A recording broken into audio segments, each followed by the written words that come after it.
कुमुदिनी चौका बर्तन निपटाकर बरामदे में खड़ी आंचल से हाथ पहुंच ही रही थी कि अपने बड़े भाई कपूर चंद को आंगन में प्रवेश करते देख वहीं ठगी सी खड़ी रह गई। अर्चना स्कूल गई हुई थी और अतुल प्रेस नौकरी पर गया हुआ था। कपूर चंद ने बरामदे में पड़ी खाट पर बैठते हुए कहा, अतुल के लिए लड़की देख आया हूं। लाखों में एक है, सीधा सच्चा परिवार है। पिता अध्यापक हैं, इटावा के रहने वाले हैं। वहीं उनका अपना मकान है। दहेज तो ज्यादा नहीं मिलेगा, पर लड़की बस यूं समझ लो चांद का टुकड़ा है। शक्ल सूरत में ही नहीं, पढ़ाई में भी फर्स्ट क्लास है। अंग्रेजी में एमए पास है। तू बहुत दिनों से कह रही थी ना कि अतुल की शादी करा दो। बस अब चारपाई पर बैठी बैठी हुक्म चलाया करना। कुमुदिनी ने एक दीर्घ निश्वास छोड़ा। 6 साल हो गए उसे विधवा हुए। 45 साल की उम्र में ही वो 60 साल की बुढ़िया दिखाई पड़ने लगी। कौन जानता था कि कमलकांत अकस्मात यूं चल बसेंगे। वो एक प्रेस में प्रूफ रीडर थे। 10,000 रुपए पगार मिलती थी। मकान अपना होने के कारण घर का खर्च किसी तरह चल जाता था। अतुल पढ़ाई में शुरू से ही होशियार न था। 12वीं क्लास में 2 बार फेल हो चुका था। पिता की मृत्यु के समय वो 18 वर्ष का था। प्रेस के प्रबंधकों ने दया करके अतुल को 8,000 रुपए वेतन पर क्लर्क की नौकरी दे दी। पिछले 3 सालों से कुमुदिनी चाह रही थी कि कहीं अतुल का रिश्ता तय हो जाए। घर का कामकाज उससे ढंग से संभलता नहीं था। कहीं बातचीत चलती भी तो रिश्तेदार अड़ंगा डाल देते या पास पड़ोसी रही सही कसर पूरी कर देते। कमलकांत की मृत्यु के बाद रिश्तेदारों का आना जाना बहुत कम हो गया था। कुमुदिनी के बड़े भाई कपूर चंद साल में एकाध बार आकर उसका कुशल क्षेम पूछ जाते। पिछली बार जब वो आए तो कुमुदिनी ने रुआ से गले से कहा था, अतुल की शादी में इतनी देर हो रही है तो अर्चना को तो शायद कुंवारी ही बिठाए रखना पड़ेगा। कपूर चंद ने तभी से गांठ बांध ली थी, जहां भी जाते ध्यान रखते। इटावा में मास्टर राम प्रकाश ने जब दहेज के अभाव में अपनी कन्या के लिए वर न मिल पाने की बात कही तो कपूर चंद ने अतुल की बात छेड़ दी। छेड़ क्या दी, अपनी ओर से वो लगभग तय ही कराए थे। कुमुदिनी बोली, भाई दहेज की तो कोई बात नहीं।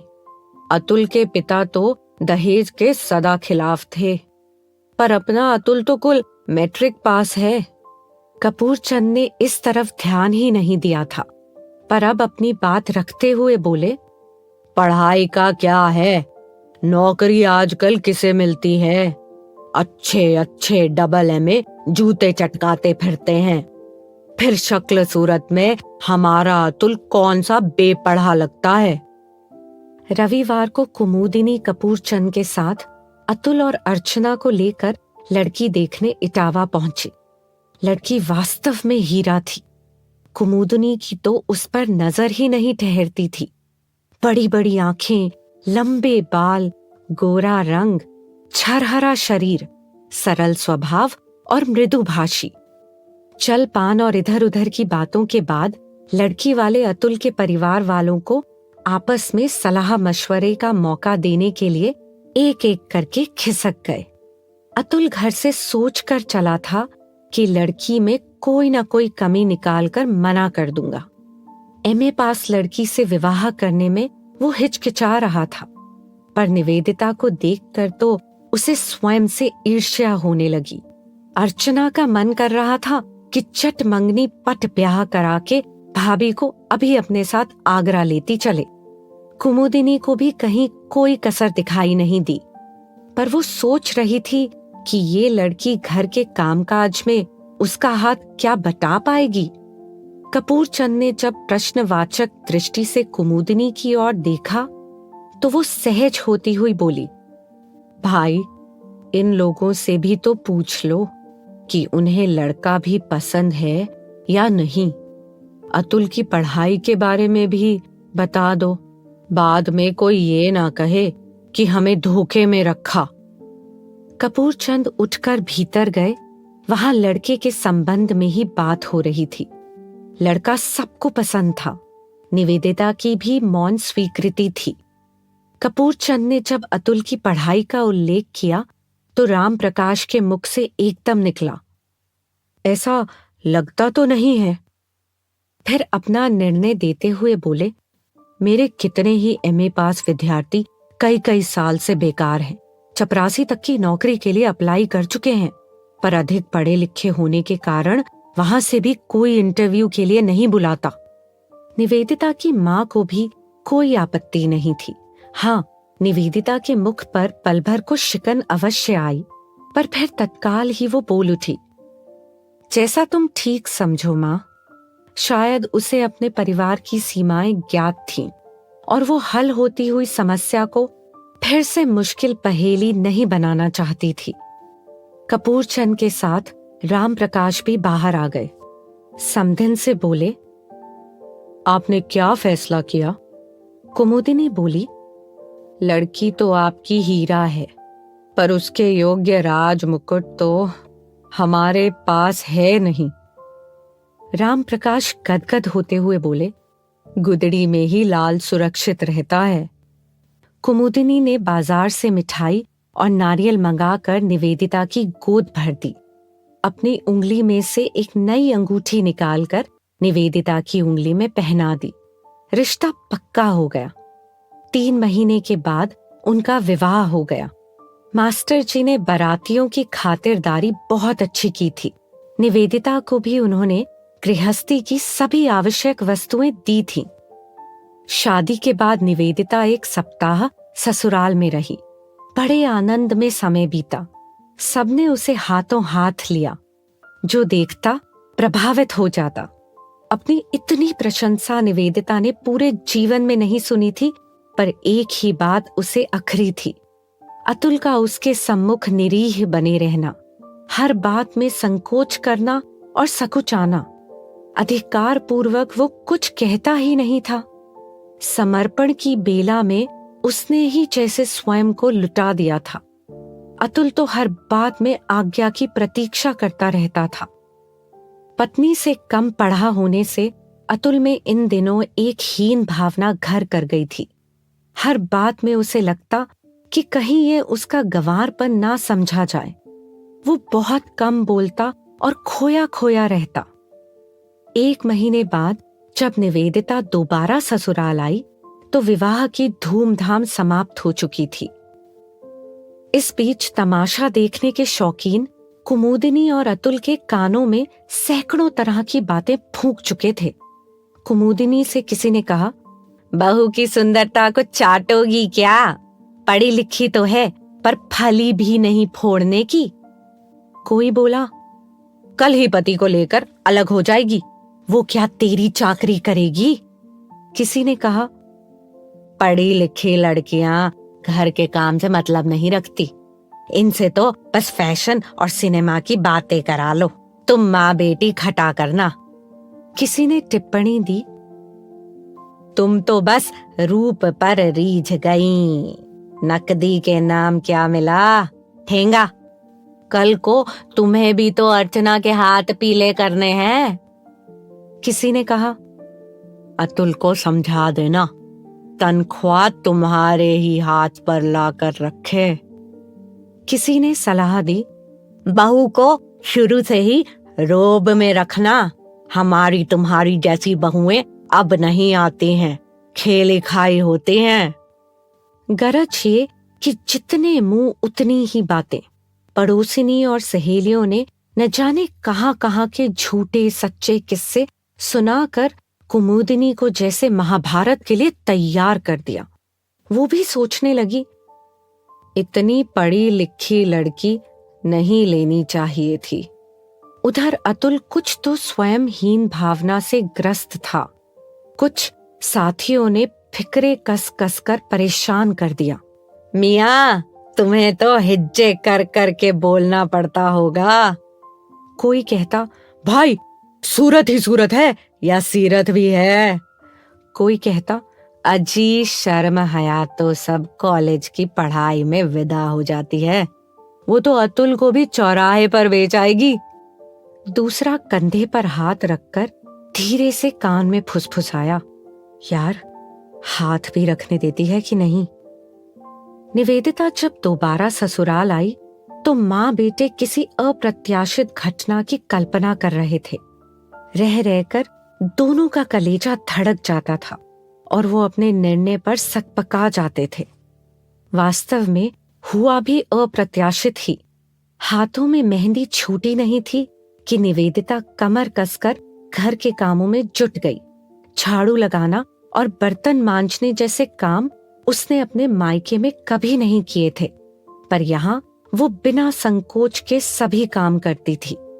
मोहल्ले वालों ने पैंतरा बदला। अब उन्होंने कहना शुरू किया, गौने वाली बहू से ही चौका बर्तन झाड़ू बुहारू शुरू करा दी, 4 दिन तो बेचारी को चैन से बैठने दिया होता। सास ने काम का बंटवारा कर लेने पर जोर दिया, पर निवेदिता नहीं मानी। उसे घर की आर्थिक परिस्थिति का भी पूरा ध्यान था।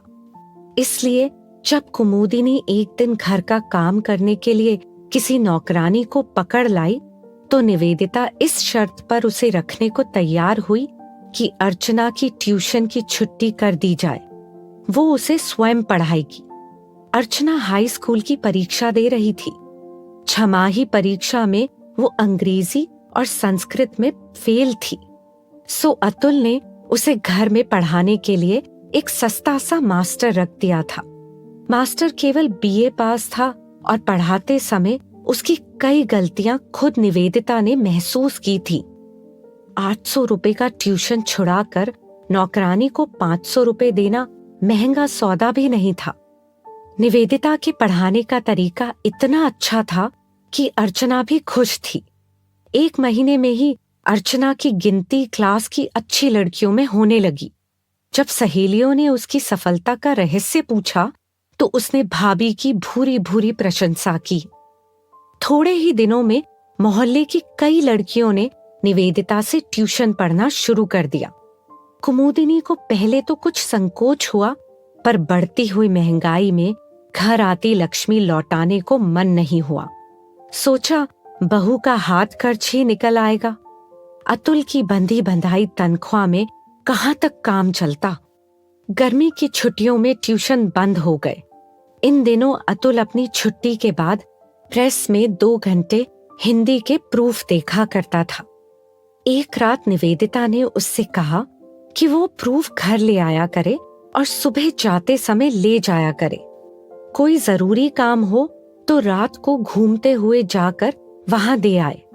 अतुल पहले तो केवल हिंदी के ही प्रूफ देखता था, अब वो निवेदिता के कारण अंग्रेजी के प्रूफ भी लाने लगा। निवेदिता की प्रूफ रीडिंग इतनी अच्छी थी कि कुछ ही दिनों स्थिति यहाँ तक आ पहुंची कि प्रेस का चपरासी दिन या रात किसी भी समय प्रूफ देने आ जाता था। अब पर्याप्त आय होने लगी। अर्चना हाई स्कूल में प्रथम श्रेणी में पास हुई तो सारे स्कूल में धूम मच गई। स्कूल में जब ये रहस्य प्रकट हुआ कि इसका सारा श्रेय उसकी भाभी को है तो प्रधानाध्यापिका ने अगले ही दिन निवेदिता को बुलावा भेजा। एक अध्यापिका का स्थान रिक्त था। प्रधानाध्यापिका ने निवेदिता को सलाह दी कि वो उस पद के लिए प्रार्थना पत्र भेज दे। 15 दिनों के बाद उस पद पर निवेदिता की नियुक्ति हो गई। निवेदिता जब नियुक्ति पत्र लेकर घर पहुंची तो उसकी आंखों में प्रसन्नता के आंसू छलक आए। निवेदिता अब दिन में स्कूल की नौकरी करती और रात को प्रूफ पढ़ती। घर की आर्थिक दशा सुधर रही थी, पर अतुल स्वयं को अब भी बौना महसूस करता था। प्यार के नाम पर निवेदिता उसकी श्रद्धा ही प्राप्त कर रही थी। एक रात जब अतुल हिंदी के प्रूफ पढ़ रहा था तो निवेदिता ने बड़ी विनम्रता से कहा, सुनो। अतुल का हृदय धक धक करने लगा। अब आप ये प्रूफ संशोधन छोड़ दें, पैसे की तंगी तो अब है नहीं। अतुल ने सोचा, गए काम से। उसके हृदय में उथल पुथल मच गई। संयत होकर बोला, पर अब तो आदत बन गई है, बिना पढ़े रात को नींद नहीं आती। निवेदिता ने मुस्कुराते हुए कहा, वही तो कह रही हूं, अर्चना की इंटर की पढ़ाई के लिए सारी किताबें खरीदी जा चुकी हैं। आप प्राइवेट परीक्षार्थी के रूप में इंटर का फॉर्म भर दे। अतुल का चेहरा अनायास लाल हो गया। उसने असमर्थता जताते हुए कहा, इतने साल पढ़ाई छोड़े हो गए हैं, अब पढ़ने में कहाँ मन लगेगा। निवेदिता ने उसके निकट खिसक कर कहा, पढ़ते तो आप अब भी हैं। 2 घंटे प्रूफ की जगह पाठ्यक्रम की पुस्तकें पढ़ लेने से बेड़ा पार हो जाएगा, कठिन कुछ नहीं है। अतुल 3-4 दिनों तक परेशान रहा। फिर उसने फॉर्म भर ही दिया।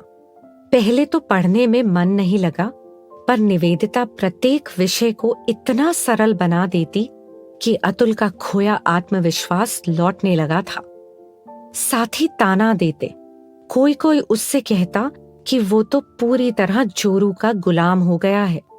यही दिन तो मौज मस्ती के हैं, पर अतुल सुनी अनसुनी कर देता। इंटर द्वितीय श्रेणी में पास कर लेने के बाद तो उसने स्वयं ही कॉलेज की संध्या कक्षाओं में बीए में प्रवेश ले लिया। बीए में उसकी प्रथम श्रेणी केवल 5 नंबरों से रह गई। कुमुदिनी की समझ में नहीं आता था कि बहू ने सारे घर पर जाने क्या जादू कर दिया है। अतुल के पिता हार गए, पर ये पढ़ने में सदा फिसड्डी रहा। अब इसकी अक्ल वाली दाढ़ निकली है। बीए के बाद अतुल ने एमए हिंदी में प्रवेश लिया। इस प्रकार अब तक पढ़ाई में निवेदिता से जो सहायता मिल जाती थी, उससे वो वंचित हो गया। पर अब तक उसमें पर्याप्त आत्मविश्वास जाग चुका था। वो पढ़ने की तकनीक जान गया था। निवेदिता भी यही चाहती थी कि वो हिंदी में एमए करे, अन्यथा उसकी हीनता की भावना दूर नहीं होगी। अपने बूते पर एमए करने पर उसका स्वयं में विश्वास बढ़ेगा। वो स्वयं को कम महसूस नहीं करेगा। वही हुआ। समाचार पत्र में अपना एमए का परिणाम देखकर अतुल भागा भागा घर आया तो माँ आराम कर रही थी। अर्चना किसी सहेली के घर गई हुई थी। छुट्टी का दिन था। निवेदिता घर की सफाई कर रही थी। अतुल ने समाचार पत्र उसकी ओर फेंकते हुए कहा, प्रथम श्रेणी, द्वितीय स्थान। और इससे पहले कि निवेदिता समाचार पत्र उठाकर परीक्षा फल देखती, अतुल ने आगे बढ़कर उसे दोनों हाथों में उठा लिया और खुशी से कमरे में नाचने लगा। उसकी हीनता की गनरथी चरमराकर टूट चुकी थी। आज वो स्वयं को किसी से कम महसूस नहीं कर रहा था। विश्वविद्यालय में उसने दूसरा स्थान प्राप्त किया है। ये गर्व उसके चेहरे पर स्पष्ट झलक रहा था। निवेदिता का चेहरा पहले प्रसन्नता से खिला, फिर लज्जा से लाल हो गया। आज पहली बार बिना मांगे उसे पति का संपूर्ण प्यार प्राप्त हुआ था। इस अधिकार की वो कितने दिनों से कामना कर रही थी, विवाह के दिन से ही। अपनी इस उपलब्धि पर उसकी आंखों में खुशी का सागर उमड़ पड़ा।